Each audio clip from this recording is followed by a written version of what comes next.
And Charles, the reaction to a man who fought as much as anyone's ever known. You know, it's even tougher watching that piece by Ernie. And one of the most, I think that sometimes people look at Craig and they see just a bright suit, and they forget the guy actually went to Northwestern. So clearly, if you go to Northwestern, you're a smart guy. But just a wonderful person. And I know a lot of people are going to say a lot of great things, but when you work for Turner, I've been here almost 20 years, man, and you get to know everybody. You get to, and they're like brothers to you. And I felt like I lost a brother today. And I feel great sadness for myself, but I feel so much sadness for his wife, Stacy, and the kids, because this battle, man, there's no person that I've ever met in my life who wanted to live more. I mean, that guy battled so hard. 3 bone marrow transplants had never been done before. And I should tell Ernie, when we used to go see Sager, when you leave the room with Sager, you feel like, is there anything wrong with that guy? He had the most positive attitude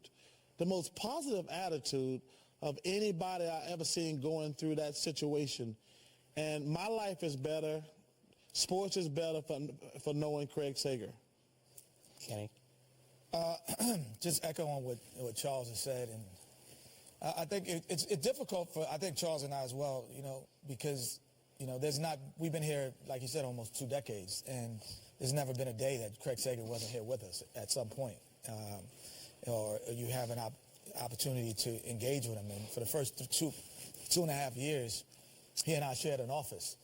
So, we got to really know each other and tell friends. And honestly, and I said this story earlier today, he's the reason why I'm here at TNT, because he's the first person to actually look at me and go, Kenny, you're pretty good at this.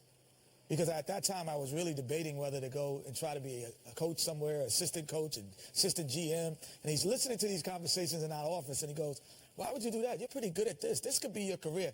This might be the path that you're supposed to be on. And here we are 20 years later. You don't think about those words that way and how prophetic they could be. And this was my path. And so difficult today. Shaq? We lost a lot of icons this year. Arnold Palmer, Muhammad Ali, Prince, just the other day, Alan Thicke, and today, just to add on to what Chuck and Kenny are saying, we lost a brother and a friend. Craig always did something special for me when I was playing for the LA Lakers. Freedman's is a famous store here in Atlanta. They go from size 0 to 27. Craig used to tote around 20 pair of size 22. And he would bring them before the pregame interview, and he'd say, Shaq, Bruce wants you to look at these shoes. I look at the shoes, I pick the shoes, the ones I didn't want, and he would bring them back. I never asked him to do it. He just always did it on his own. And, he was a great man. And, what I loved about Craig is he always asked the right question. He's very, very professional. In LA we had a lot of stuff going on, but he never touched on that. He always, touched on the right question, and he brought the best out of everybody. And for me as a player, at the end of a game, if you got interviewed by Craig Sager, it means you did work. So whenever I saw Craig, I made it a point to try to dominate that game. So at the end, the last person he's talked to on TNT in front of Kenny and Chuck would be me. And, it was a tough day. I was at my office today, and Tara called me, and I wasn't expecting that. Usually she calls me and says, hey, we're on 8, we're on 7. And I was like, hey, boss. And she said, Craig passed away. And it just shocked. And I know he's in a better place. He'll definitely be missed. It'll never be another Craig Sager. But, again, 2016 was a tough year.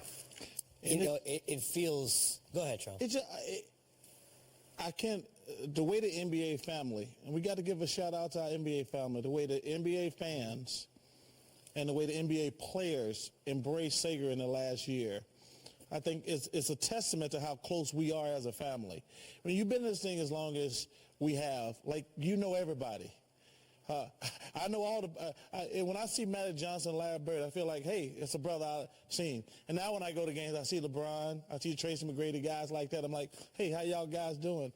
You're part of a family. And I just want to give a shout-out to the NBA fans and to the NBA players what they should love and respect. Love and respect. Well, a lot of them are too young to even really know Sager like that. Yes. And I think I would echo what you're saying. Yeah. That was heartwarming and heartfelt back here in the studio when we used to see that. Yes. First of all, excuse me, being in this seat tonight, much as I'm honored to be here, doesn't feel even right for me. It's tough because I was writing down some of the words: father, husband, mentor, example, benchmark, teacher, inspiration, hero. Craig Sager. Friend.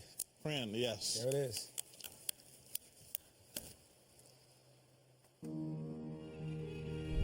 Can't they send somebody else out here? Sorry, Coach, it's you and me. We tried to bring back the glory of the Celtics. I was bringing back some. But as you see, it's working, and that is not.